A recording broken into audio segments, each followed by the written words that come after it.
بسم اللہ الرحمن الرحیم۔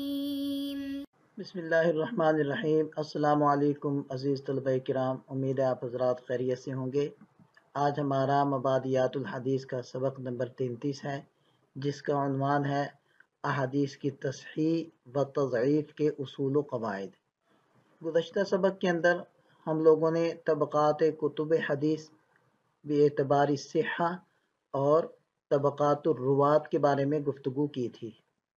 آج کا سبق ہم شروع کرتے ہیں۔ اگرچہ احادیث کی تصحیح و تضعیف ایک مستقل فن ہے جو علم اصول حدیث اور علم جرح و تعدیل میں مدون ہو چکا ہے، اور یہاں اس کو تمام تفصیلات کے ساتھ بیان کرنا ممکن بھی نہیں، لیکن اس سلسلے میں چند وہ قواعد بیان کیے جاتے ہیں جو عام طور سے لوگوں کی نگاہ سے اوجھل رہتے ہیں اور حدیث کی مباحث میں ان کی ضرورت پڑتی ہے، اور جن کو نظر انداز کرنے کی وجہ سے لوگ احناف پر اعتراض کرتے ہیں کہ حنفیہ کے اکثر مستدلات ضعیف ہیں۔ پہلا قاعدہ، بعض لوگ یہ سمجھتے ہیں کہ احادیث صحیحہ صرف صحیح بخاری یا صحیح مسلم میں منحصر ہیں، اور بعض لوگوں کا خیال یہ ہے کہ جو حدیث صحیحین میں نہ ہو وہ لازماً کمزور ہوگی، وہ کسی حال میں بھی صحیحین کی حدیث کا معارضہ نہیں کر سکتی۔ حالانکہ یہ خیال بالکل غلط ہے، کیونکہ کسی حدیث کی صحت کا اعتبار اس کے بخاری یا مسلم میں ہونے پر نہیں، بلکہ اس کی اپنی سند پر ہے۔ خود امام بخاری رحمہ اللہ نے فرمایا ہے کہ میں نے اپنی کتاب میں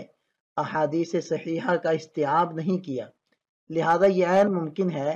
کہ کوئی حدیث صحیحین میں نہ ہو اور اس کے باوجود اس کا رتبہ سند کے اعتبار سے صحیحین کی بعض احادیث سے بھی بلند ہو۔ مثلا مولانا عبدالرشید نعمانی نے ما تمس الیہ الحاجہ میں ابن ماجہ کی بعض ایسی روایات نقل کی ہیں جن کے بارے میں محدثین کا فیصلہ یہ ہے کہ ان کی سند بخاری کی سند سے بھی افضل ہے۔ لہذا صحیحین کو جو اصح الکتب بعد کتاب اللہ کہا جاتا ہے وہ مجموعی اعتبار سے ہے، نہ کہ ہر حدیث کے اعتبار سے۔ اس مسئلے کی مزید تفصیل کے لیے حضرت مولانا ظفر احمد عثمانی رحمہ اللہ کی کتاب انہاء السکن الی من یطالع الی السنن قابل دید ہے۔ دوسرا قاعدہ، احادیث کی تصحیح و تضعیف انتہائی نازک کام ہے جس کے لیے انتہائی وسیع اور عمیق علم کی ضرورت ہے، لہذا اس کے اہل وہی لوگ ہیں جو اس علم اجتہاد کے درجے پر فائز ہیں۔ اس بنا پر حافظ ابن صلاح رحمہ اللہ نے اپنے مقدمہ میں یہ خیال ظاہر کیا ہے کہ 5ویں صدی ہجری کے بعد کسی شخص کو یہ حق نہیں ہے کہ وہ کسی حدیث کو نئے سرے سے صحیح یا ضعیف قرار دے، لیکن جمہور نے ان کے اس خیال کی مخالفت کی ہے، اور محقق بات یہ ہے کہ تصحیح اور تضعیف کا منصب کسی زمانے کے ساتھ مخصوص نہیں، بلکہ علم و فہم کی مطلوبہ شرائط جس کسی میں بھی پائی جائیں وہ تصحیح و تضعیف کا فیصلہ کر سکتا ہے۔ چنانچہ 5ویں صدی ہجری کے بعد بہت سے علماء نے تصحیح و تضعیف کا کام کیا ہے اور اس کو امت نے معتبر مانا ہے۔ مثلا حافظ ذہبی رحمہ اللہ، حافظ ابن حجر رحمہ اللہ، علامہ عینی رحمہ اللہ، علامہ سخاوی رحمہ اللہ، حافظ ضیلعی رحمہ اللہ اور حافظ عراقی رحمہ اللہ جیسے محدثین 5ویں صدی ہجری کے بعد کے ہیں، لیکن ان کی تصحیح و تضعیف معتبر مانی گئی ہے۔ اسی آخری دور میں حضرت علامہ انور شاہ کشمیری رحمہ اللہ بھی اسی منصب پر فائز تھے۔ بعض اوقات ایک ہی حدیث یا ایک ہی راوی کے بارے میں علماء کے مختلف اقوال ملتے ہیں، بعض حضرات اس کی تضعیف کرتے ہیں اور بعض توثیق۔ سوال یہ ہے کہ ایسے موقع پر کس کے قول کو اختیار کیا جائے؟ اس سوال کے جواب میں مولانا عبدالحی رحمہ اللہ نے الاجوبۃ الفاضلہ میں مفصل بحث کی ہے، جس کا خلاصہ یہ ہے کہ ان اقوال میں ترجیح کے 3 طریقے ہیں۔ پہلا طریقہ یہ ہے کہ اگر 2 علماء میں سے کوئی ایک تصحیح کے معاملے میں متساہل ہو اور دوسرا محتاط ہو تو دوسرے کے قول پر عمل کیا جائے گا۔ مثلا ایک حدیث کی حاکم تصحیح کرتے ہیں اور حافظ ذہبی اسے ضعیف کہتے ہیں تو حافظ ذہبی کا قول معتبر ہوگا کیونکہ حاکم متساہل ہیں۔ اسی طرح اگر ایک راوی کو ابن حبان ثقہ کہتے ہیں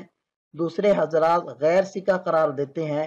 تو ابن حبان کا قول معتبر نہ ہوگا، کیونکہ یہ گزر چکا ہے کہ وہ مجاہیل کو بھی ثقات میں شمار کرتے ہیں۔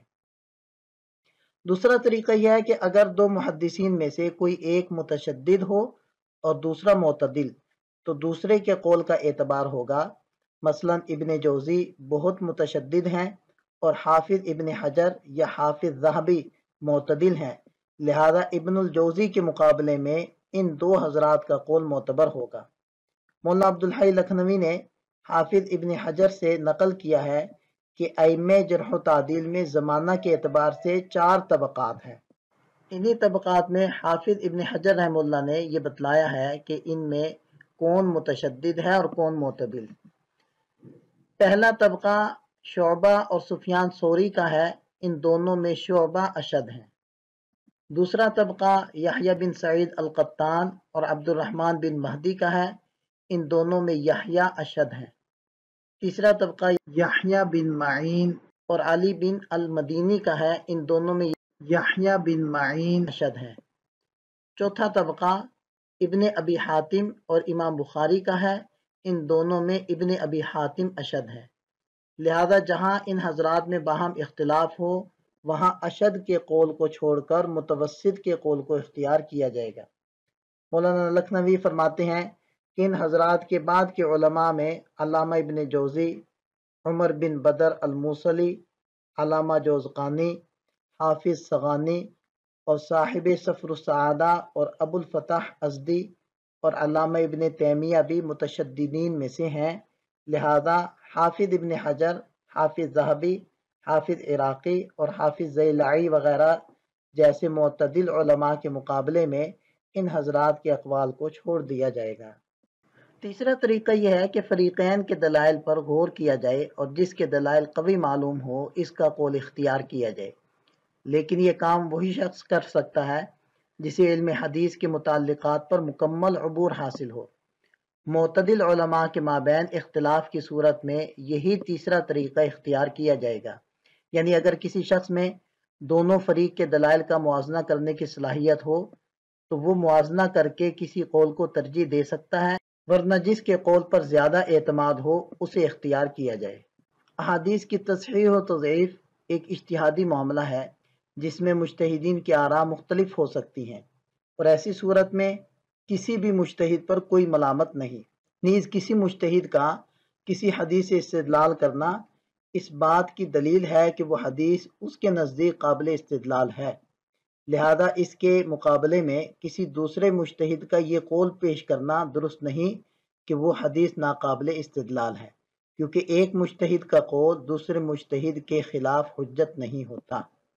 پانچواں قاعدہ، بعض اوقات ایسا ہوتا ہے کہ کسی متقدم مثلا امام ابو حنیفہ رحمہ اللہ کو ایک حدیث بالکل صحیح سند سے پہنچی،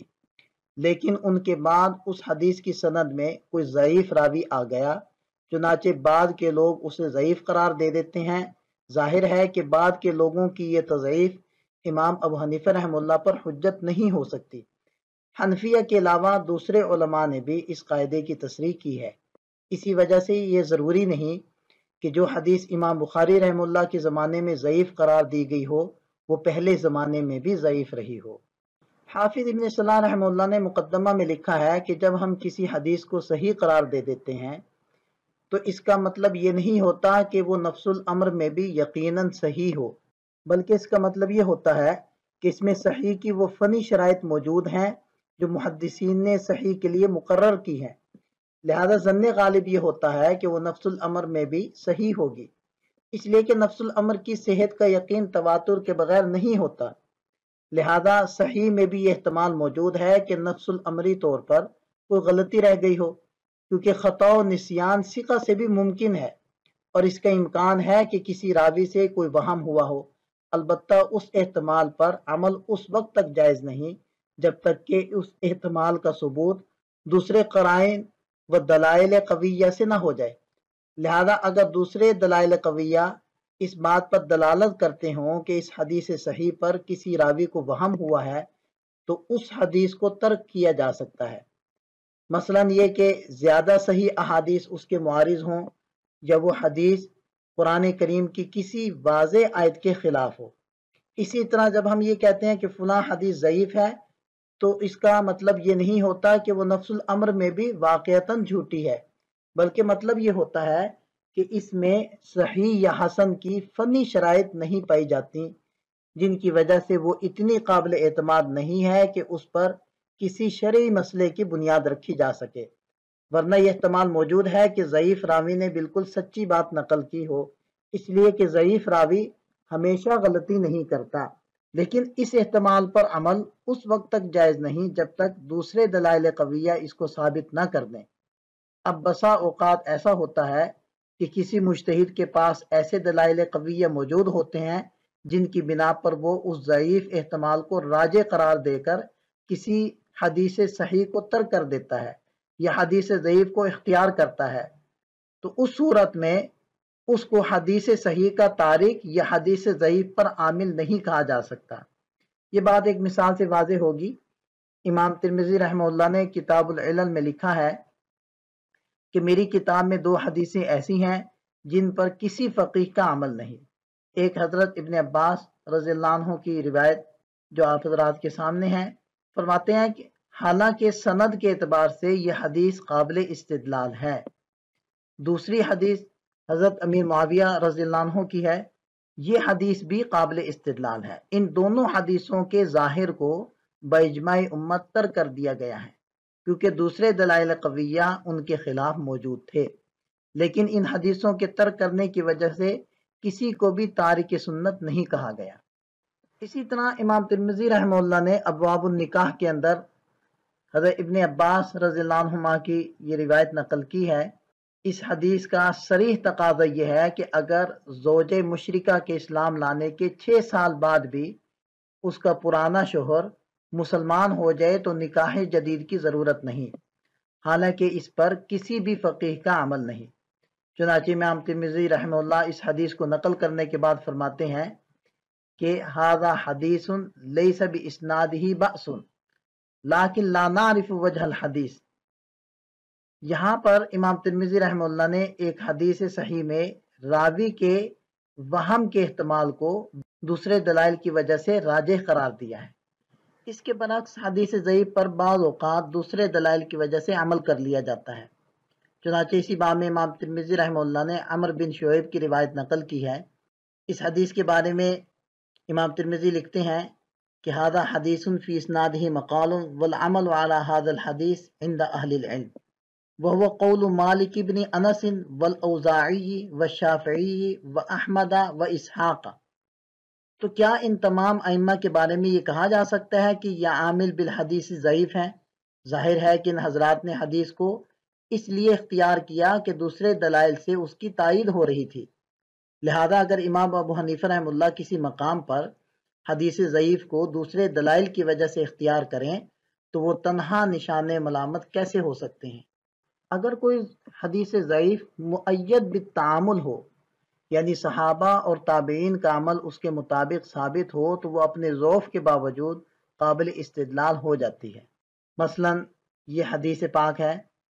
یہ ضعیف ہے لیکن تعامل کی وجہ سے قابل استدلال ہو گئی ہے، جیسے کہ امام ترمذی رحمہ اللہ اس کے تحت لکھ رہے ہیں کہ حدیث عائشہ حدیث غریب لا نعرفه مرفوعا الا من حدیث مظاہر ابن اسلم، اور مزید لکھتے ہیں کہ والعمل على هذا عند اہل العلم من اصحاب النبی صلی اللہ علیہ وسلم وغیرہم وهو قول سفیان الثوری والشافعی واحمد واسحاق۔ تو دیکھیں کہ ان مشائخ نے، اتنے بڑے بڑے ائمہ نے اس حدیث کے ضعیف ہونے کے باوجود اس کے اوپر عمل کیا ہے صرف تعامل کی وجہ سے۔ اسی طرح حدیث ہے لا وصیت لوارث اور القاتل لا یرث، ان کی اسانید بھی ضعیف ہے لیکن تلقی بالقبول کی وجہ سے انہیں قابل استدلال سمجھا گیا ہے۔ 8واں قاعدہ یہ ہے کہ اگر 2 قابل استدلال حدیثوں میں تعارض ہو جائے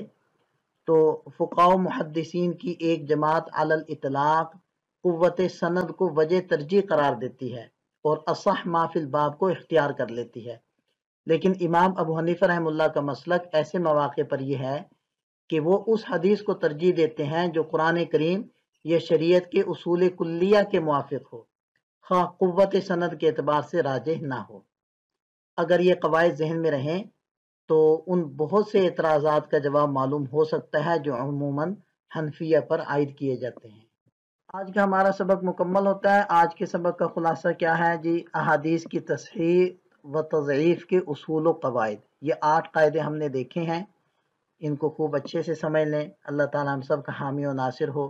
دعا میں یاد رکھیے گا۔ السلام علیکم۔